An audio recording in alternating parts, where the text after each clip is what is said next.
Well, let's bring in military analyst Glenn Ignazio, served in the Air Force Special Operations Command there, to talk just briefly about this. But I really want to talk to you about Ukraine with all the developments, because that's what you and I have spent so much time talking about over these past number of months, right? Any reaction though to this, the way it was handled? Anytime something happens that hasn't happened before, by definition, it's news. But your thoughts? Yeah, I think there was a lot of changes. Anything that anybody spoke of, anything woke whatsoever, seems to be eliminated. So to see the chairman, Joint Chief of Staff, being removed, yeah, there were some comments in the past. I think back in this, when you saw this with Lloyd Austin and a lot of these changes, if they really follow the point of you are Air Force Blue, you are Army Green, et cetera, I think that would have really bound everybody together. And we didn't see that. And I think that's one of the problems. I think Hex has see that, and he's making, they're cleaning house. Yeah, as far as CNO or Chief Naval Officer Franchetti, Seventh Fleet with Admiral Swift, they were a powerhouse. I'm not sure why she was removed, because she was very formidable.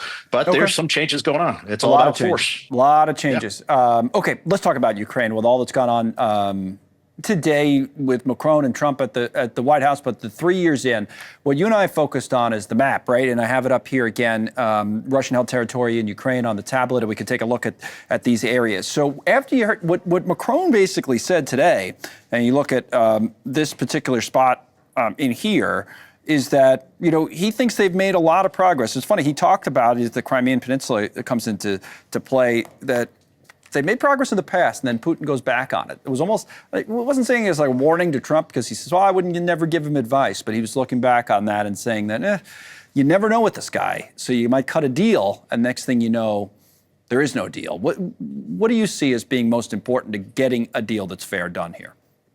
Yeah, great question and comments, honestly. Kind of the whole idea about trusting Putin, you just can't.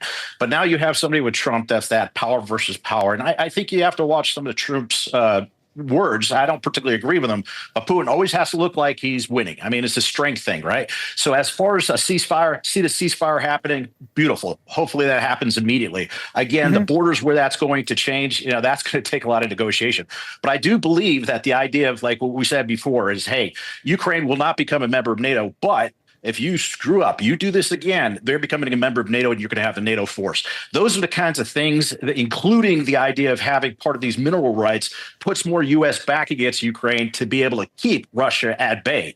But you're right, you can never trust the individual. So that is one of the things that will always be a balance. You like the mineral deal? I have that also. I'll put it up real quick, because on the last column, you'll see it's from the tablet, is China. And that has been this idea that maybe if we cut a deal with Ukraine on some of these natural resources, that we won't have to be so reliant on China.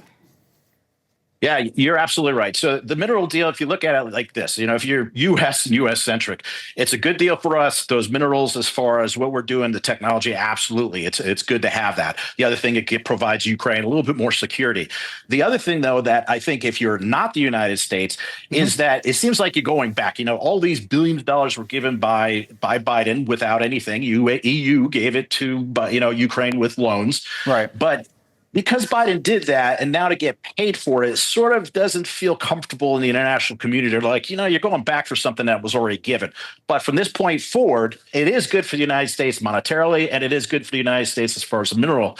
So that's one of the things I think is a balance to get some kind of peace in U.S. backing going forward. Now, real quick at the end, the idea, and I talked about this a number of times in the show, that some of the stuff that Trump's saying is at best exaggerated, even with the aid, by the way. He's saying we gave him way more than we did, and he's saying Europe gave him less.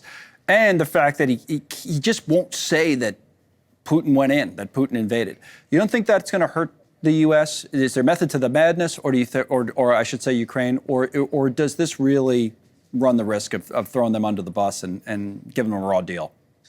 I think it's politics. I mean, one of the different things that we see is that saying that Putin didn't invade, and what we saw in the UN recently, it was not good. We sided with Russia and China to say, oh, Russia didn't invade. Okay, I think that's crap. But the idea that if you're going to just politically make Putin look like he's strong and not condescend, or at least put him down in the public, maybe that's going to play to his emotions. Okay, it's the same thing like Zelensky threatening or at least insulting Trump. It's not going to work. But behind the scenes, if you take the action of, hey, yeah, you did invade, and put those securities and that fist behind it, but that's a tough thing. It's politics. We'll see. Thank you, Glenn, as always. Glenn Ignazio.